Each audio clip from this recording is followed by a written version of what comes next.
This is the Distinctly Detroit podcast, the only pod that explores why one wants to be in the D. I am your host, Fyodor III, the director of the University of Michigan Detroit Center. Join me as I interview students, scholars, leaders, and innovators about living, working, and loving in Detroit.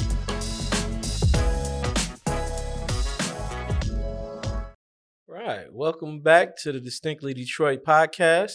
On today's episode, our guest earned her bachelor's degree in comparative literature from Hampshire College, her MA in modern thought and literature from Stanford University, and her PhD from the Center of Medieval Studies at the University of Toronto. She is currently a professor for Italian and Mediterranean Studies with the University of Michigan and the chair of the Department of Middle East Studies. Our guest is also an author of 3 books, with her most recent book, Lives of the Great Languages, Arabic and Latin in the Medieval Mediterranean, receiving the Modern Language Association of America Aldo and Jean Scaglione Prize for Comparative Literary Studies in 2022. She is also a self-described expert on the history of the Detroit Mafia. Please help us welcome Professor Karla Mallette. Welcome. Appreciate you coming on. Thank you. Thank you for the invitation and for that nice introduction. No, well, you did all the work, so I just got to read about it. But thank you for coming on. Really excited to talk to you and hear more about your story. And we'll just start out. Where did you grow up? I grew up in southeastern Michigan. We lived, when I was a kid, we lived kind of northern suburbs, Macomb County. Okay. Yeah. And my family, we lived in the Thumb. In Bad Axe for a few years. And then I lived just a couple of blocks from where we're recording this right now. I lived on Willis between Cass and 2nd. Okay. Yeah. I went to high school at Cass Tech. Okay. Yeah. Go green, go white. Technicians fired up. I'm a Cass Tech alum as well. Oh, nice. Yes. Nice. Yeah. Okay. So what prompted you to go to college out of state? You know what? Detroit in the rearview mirror. That was my dream. I'm sorry. Okay. I'm afraid. No. I'm sorry to admit it today. Okay. But yeah, I just really wanted to get out and see the world. Yeah. So I was gone for quite a while. Lived a lot of places. And ended up coming back here. Okay. Back to the University of Michigan, so back just up the street in Ann Arbor. I've met a lot of people over the years, original Detroiters. They say Detroit is a great place to be from. Yeah. Well, it's an exciting place to return to, too. Yes, it is. Now, especially now, it's coming back. Mm-hmm. Okay. So you, what prompted you to pursue, you went into higher education. What type inspired you to pursue higher education, particularly literature? I always loved it. It was always a passion of mine. At Cass Tech, I was actually a music major. So music was one of my first passions, but then I always read, I always loved literature. And when I realized that I could study it, I thought this was this was my dream. So I kind of went after it. It really kind of got consumed by it. Love it a lot. Okay. So this question, as I was going through your bio, and forgive me for my ignorance, but what is modern thought? And what differentiates it from any other thoughts in history? Well, okay, so that program was, you notice that I only got my master's degree from there. I didn't go any further in that program. Okay. So I didn't spend a whole lot of time there. It actually is still around today, and it's a great program.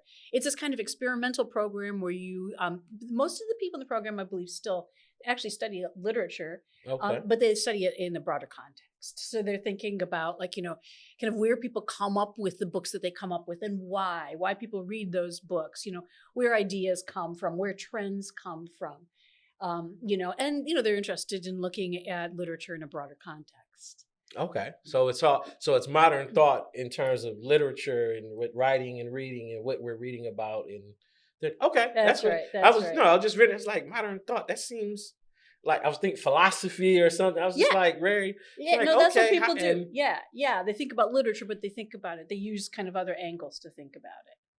Okay, that's really cool. So have you always had a love of learning, or did learning always excite you? Or are you always a studious person? Yeah. Always a passion for me. Yeah. Okay, cool. So is that passion grown? Is that what got you into teaching? What got you into becoming a teacher or educator? I just the more I learned, the more I wanted to know, the more I wanted to, I always wanted to know more. And, there's no better way to kind of push yourself to learn more than to teach, because your students they are always coming up with these questions that push you further and further into better understanding the things that interest you. And then by teaching classes that capture the students' interest, you keep yourself connected with the culture.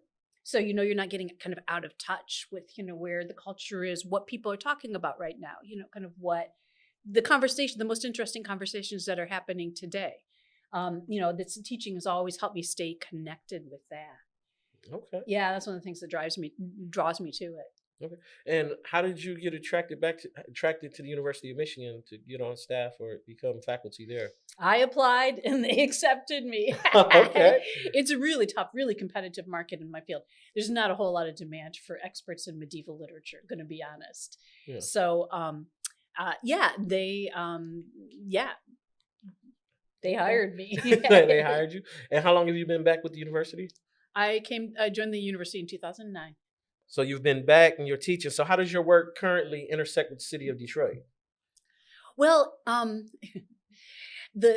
last published book, as you read at the top of the show, was about the medieval Mediterranean. Not very much Detroit there. But in my teaching, that's where I can, increasingly explore the history of Detroit. Okay. So, the published work, the scholarship, isn't so much engaged with Detroit, but I teach a course on the mafia where I have my students research the history of the mafia in Detroit. So that's one place where I've kind of done a really deep dive into Detroit history. And then I also engage with the Muslim community of Detroit through the work that I do, other teaching that I do on campus, and also the work that I've done as director of Islamic Studies at the university and now chair of Middle East Studies. Okay. So now I think I read recently somewhere that the Middle East population of Detroit is not, it's almost the Palestinian population of Detroit is like the largest in the world. It's even larger than in the Middle East now. That's very possible. Yeah. I mean, those kinds of things are, and I haven't kept track of that. I know that I've also heard that the Chaldean population in Detroit is now the largest in the world. Maybe that's what, interesting. I know I've read something interesting in that, that I set that aside because I was like, I'm going to talk to the chair of the Middle Eastern Studies. So what is it? I mean, how does that population trend and that transition, what is the impact of that in terms of the Detroit area culturally, linguistically? And I mean, I guess I'm trying to tie it to, how do you see that impacting your work? Does it give you more area for research, more people to collaborate with, partner, or, how can you leverage that proximity to such a population in your work? Well, so where that becomes important for me as a professional is not so much in my published work, not so much in my research. Yeah. It's more in the work that I do for the university. So, as director of Islamic Studies, it's the Global Islamic Studies Center, which I directed until about 3 years ago. When I was director there, I felt really strongly that the University of Michigan should really be a platform for American Muslims, should help to represent American Muslims to the country. And to kind of share Islamic culture with the country, and should be a voice for American Muslims. We have a large Muslim student population, and of course, it's this large, very diverse, very dynamic, and really young Muslim population in Metro Detroit and Southeast Michigan. And we should represent for our community. That was always kind of what drove the programming that I did at the Global Islamic Studies Center. Okay. And so we did a lot of programs. We started Halloween, which is a Muslim horror film festival, which happens every year in October. Yeah. Started that in 2019. Awesome. Yeah, it's a very cool thing. Very cool thing. It's online now. You can subscribe and watch the movies for free as long as you kind of subscribe with our with Eventive, the server that we use for that, and that was the very kind of popular programming. We designed programming to reach out to younger Muslim students and to represent the local community. Now the Global Islamic Studies Center is being directed by Alia Khan, who's doing an amazing job, a phenomenal job of also representing the community. And I want to give a huge shout out to her because she's a fantastic director. Okay. That sounds awesome. I'm going to put that in my calendar. Halloween. I like Halloween, that. yeah, check it out. Okay. So how did you develop this interest in Detroit Mafia? So we started teaching the Mafia course in the Italian section of Romance Languages Department at Michigan. We started to teach this course because we knew it would be appealing to students. Yeah. And I knew that students would come in knowing stuff about the Mafia that they learned from, the way that you learn stuff about the Mafia. Usually it's from the movies. And then they also my students learn a lot from all of the documentaries that are available on various platforms, especially about New York, about the five families. I wanted them to kind of get their hands dirty, investigating, trying to learn about a chapter of Mafia history that they would know a lot less about because it's not very well known. So that they could kind of appreciate how difficult it is to learn this history and begin to appreciate kind of how the Mafia is in the kind of affects the communities that it exists within. So I started to assign them these research projects to work on the history of the Detroit Mafia, which meant that I was learning right alongside them. And so over the years, I kind of learned more and more of this history. It's really not very well known at all. Yeah. And you really, as I tell my students at the beginning of the semester, Mafia history is secret history by design. We only learn about it when it fails. So when something goes wrong, when the system collapses, that's the only time we learn about Mafia history. The rest of the time, it's all on the DL. Oh, I imagine that's how it is. Secret society, right? Exactly. Yeah. So is there anything, now when you say you study Mafia, it is specifically, is when you say, like, a lot of, for our listeners out there who may not really understand the difference between Mafia and organized crime, what is the difference? So in this class, because it's taught in the Italian department, we start in Sicily in the 19th century. We start with the origins of the Mafia, which does not go back to the Middle Ages, as people like to claim. It goes back to the 1860s in Sicily. So we start there, and we kind of teach the history of the Sicilian Mafia, how it comes to the U.S. With Italian immigrations. It really, you probably don't know this. This is most of it is very dark history. Yeah. The largest mass lynching in American history was lynching of a number of Italian Americans in New Orleans in 1891. Do you know about I'm a it? History major. Sorry? I'm a history major. Oh, there you go. Yeah. So I teach that, because that's when most Americans, when the American public in general first learned the word mafia. That's when it first appeared in American newspapers. There's a reporting on that. So that's what I wanted to clarify, because I was debating with my producer here, explaining to my producer there's a difference between mafia and organized crime. That's right. And because we were curious, he was wondering if you were going to be able to speak to things. Even Paul here was curious, were you going to be able to speak to like other criminal organizations in Detroit, like the Chambers Brothers or Young Boys Incorporated, right, and things like that? Does your class delve into any of that, or is it just Italian mafia? Yeah, we start out talking about the Italian mafia. In the U.S., you can't isolate. People like to think about these kind of ethnic flavors of organized crime in isolation from each other. That's not how they worked. That's not how they operated. There were actually, there were involvements between all these different kind of groups of organized crime, and you see that in Detroit as well. The first kind of known group of organized crime in Detroit was the Purple Gang, right? Jewish gangsters. Yes. They were active before Prohibition. Of course, Prohibition came in, and that was just like, it just really allowed organized crime of all flavors to kind of level up. Everybody got into the game. After Prohibition, you see people getting into gambling, and there's you see Greek organized crime. There's some kind of circles of Lebanese organized crime in Detroit. There's also Polish, this thing called the Polish Bank. Yeah. Okay. Everybody is getting into the game. Hamtramck was Sin City. Okay. Yeah. It was kind of it's crazy how corrupt the city of Hamtramck was during Prohibition, the 1920s in particular. And then as you get into, I'll tell you one episode that I found really fascinating, again, dark, but fascinating, is the Gotham Hotel. Do you know the history of the Gotham Hotel? I know a little bit about the Gotham Hotel, gambling, prostitution, loan sharking. Lots of things took place within there. Yeah, Yeah. but it was also like this sumptuous kind of resort hotel, right? Yes. I mean, it had black customers during the days of segregation, when black customers couldn't book in white hotels. They were kind of the destination hotel for the black community. Langston Hughes wrote this gorgeous column celebrating the Gotham Hotel for the Chicago Defender, which was a black newspaper in Chicago. Yeah, yeah. So it was really, Sammy Davis Jr. rented a whole floor there once. There are all these crazy stories about that place back in the day, very sumptuous decor, kind of African themed decor in the lobbies and all that. And then, it closed down because of desegregation. So, in theory, at least, black customers could book in supposedly white hotels. And then it was slated for demolition, I think, to build a parking lot for the symphony. Okay. Yeah.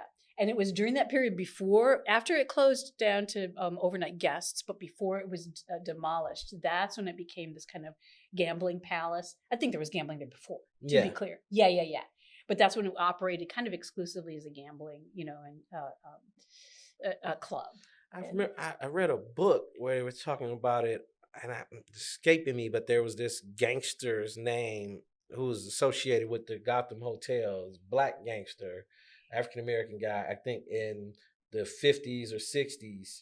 Yeah. And they busted him for gambling. They said that's when they shut the hotel down, and that's when it really started going down. I feel bad. I can't remember Massive sting name. operation. John White was the owner.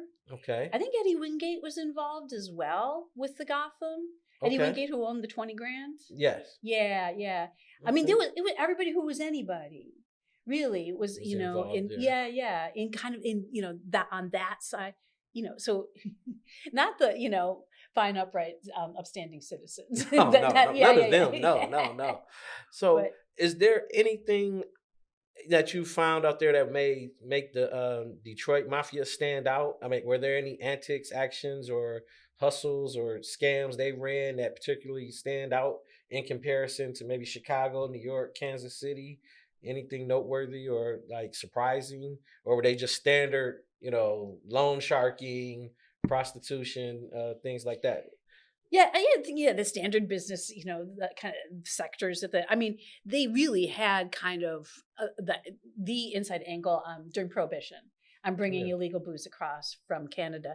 Historians estimate that something like 80% of the booze that entered the country illegally entered across through Detroit. Through Detroit, across that border. And that was like such a moneymaker for them. It was such a big racket for the Detroit Mafia.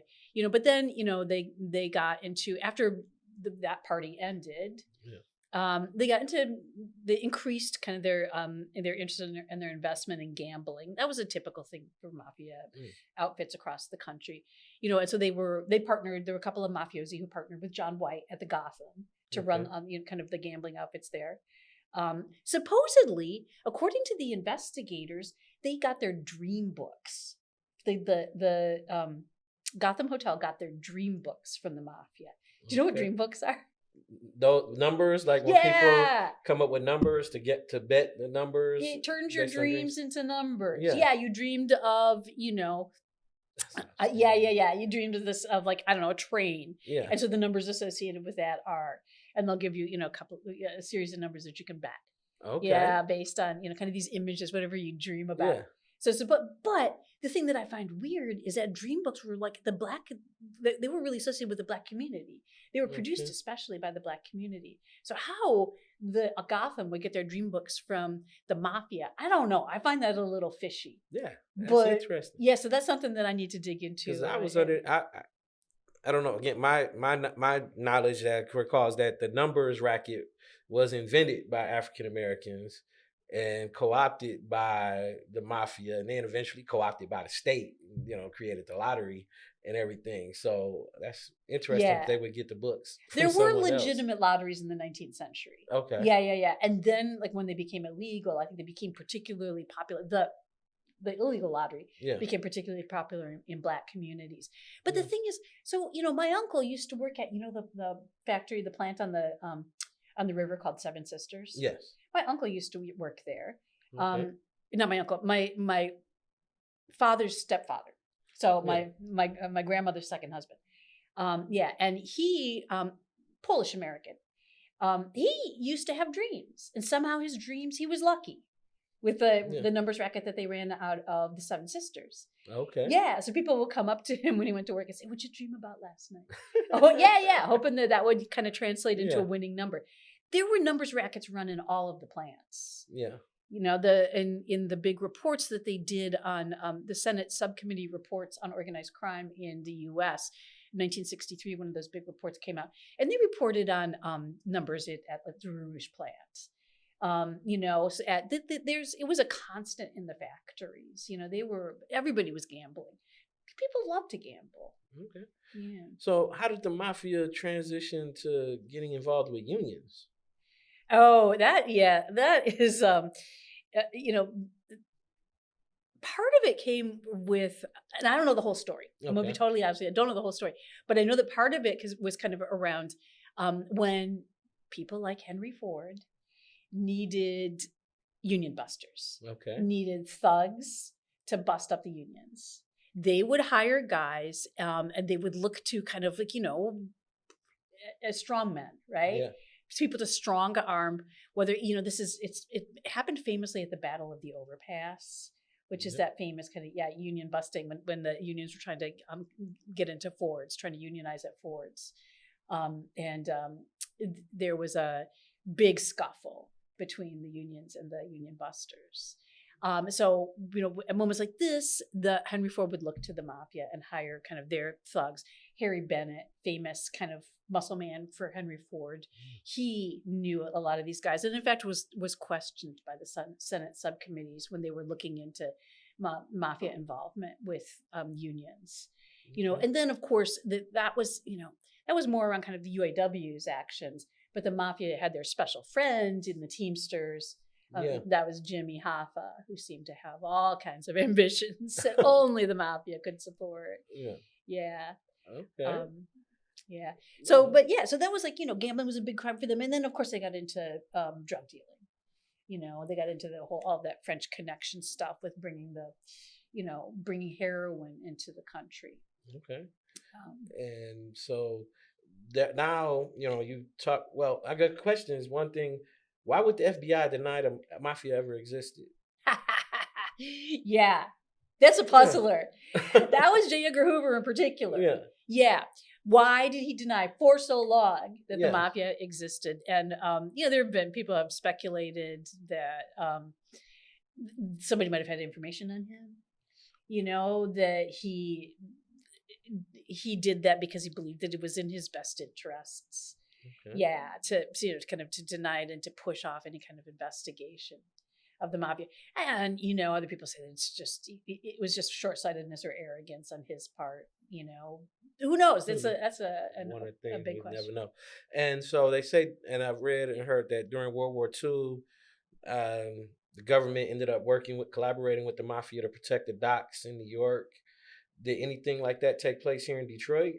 Not that I'm aware of. Yeah, and they also got information from, you know, Lucky Luciano in jail in New York, because they wanted to know. The government was interested specifically in knowing whether German U-boats were targeting the docks in New York.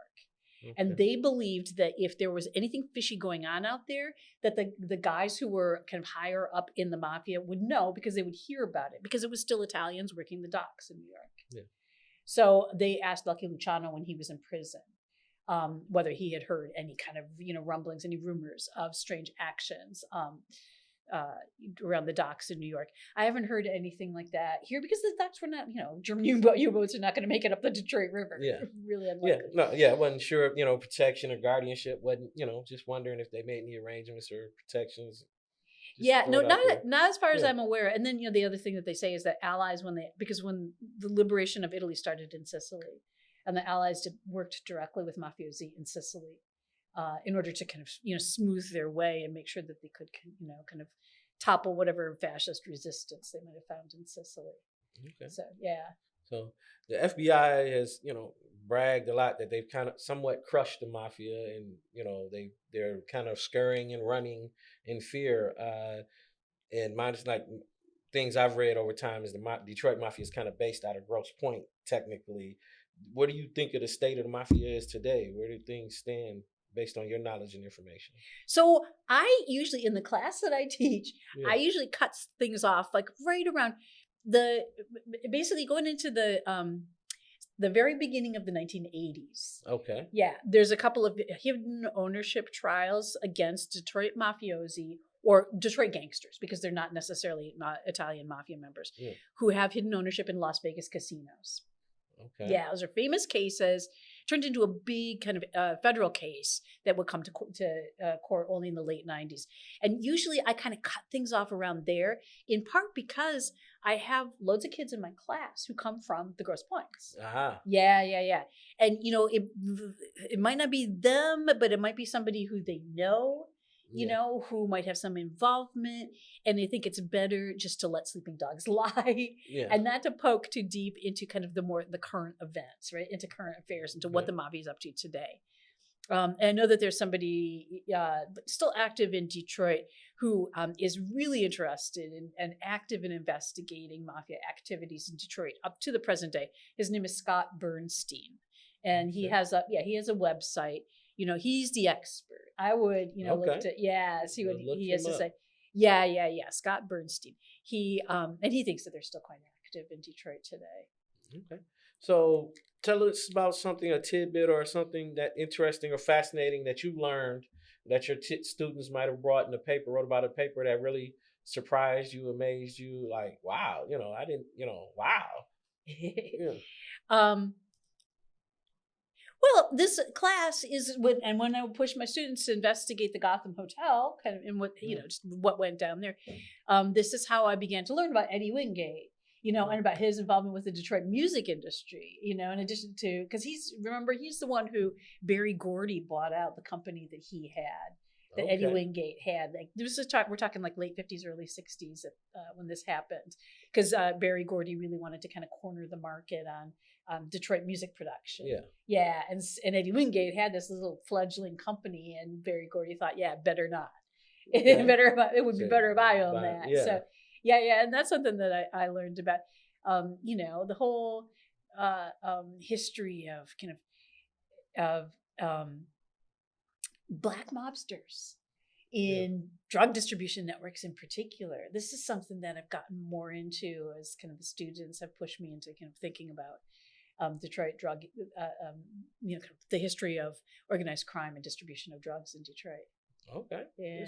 And so what have you, any particular names or people stand out that, in the history you were like, oh, this person did this? Because I mean, I think Detroiters have a fascination with the mafia, with gangsters. I think, Americans, we all have a fascination with criminals, so to speak, or, that guy, the people who actually, I don't know why we have this fascination, outlaws, how they're people who are able to brazen enough to do these things, try to get away with it, or actually get away with it. What am I trying to ask you? It's just kind of that, what do you think the fascination is? What would you attribute it to? Why do people care about mobsters or care about this, this kind of lifestyle? Yeah, I wonder about that every year when I teach this class. I remember when I was young and I was first learning some of this history. And the thing that fascinated me about it back in the day is that I believe the way that I saw it then was that it was this like kind of parallel universe almost. It was like the secret society that played by different rules from the rules that we know, kind of, day-to-day society, but that kind of obeyed those rules very rigorously. And that there was this kind of, they were running a lot of the city, unbeknownst to us. And that the one thing that you hear in Italian American communities too is that they're there for you in a way that the cops are not, in the way that kind of official justice is not going to be there for you, but these guys will be there for you when you need them. That's a bit of a myth, right? They had that myth back in Sicily. They still do to this day. So, and I no longer believe that, but there are amazing stories. Like I always tell my students, you guys, one of you has to go out and make the movie because there's such amazing stories. I mean, the Gotham Hotel needs to be a movie, Henry Marzette. Have you ever heard that name? No. So He was a black decorated hero, fought in the Korean War. Okay. Came back and worked for the worked on for the drug team for the Detroit police, investigating drug crimes in Detroit. Realized he could make a heck of a lot more money on the other side of the equation. So he became a dealer himself. Oh, wow. Became, with time, the most powerful drug dealer in Detroit. Oh, wow. Decided at a certain point he was fed up with paying mafia prices for the drugs. So this was still heroin at this time, before cocaine started to come in, or crack, as it would turn into. So decided that he was fed up with paying mafia prices. So he started to go out and look for his own sources. He had to shop around a little bit. I think he went to Turkey first. They were like, they did not want to cross the mafia. Then he went to Southeast Asia. He ended up finding sources in Southeast Asia that were going to get him the product, but they wanted a $50,000 payment up front.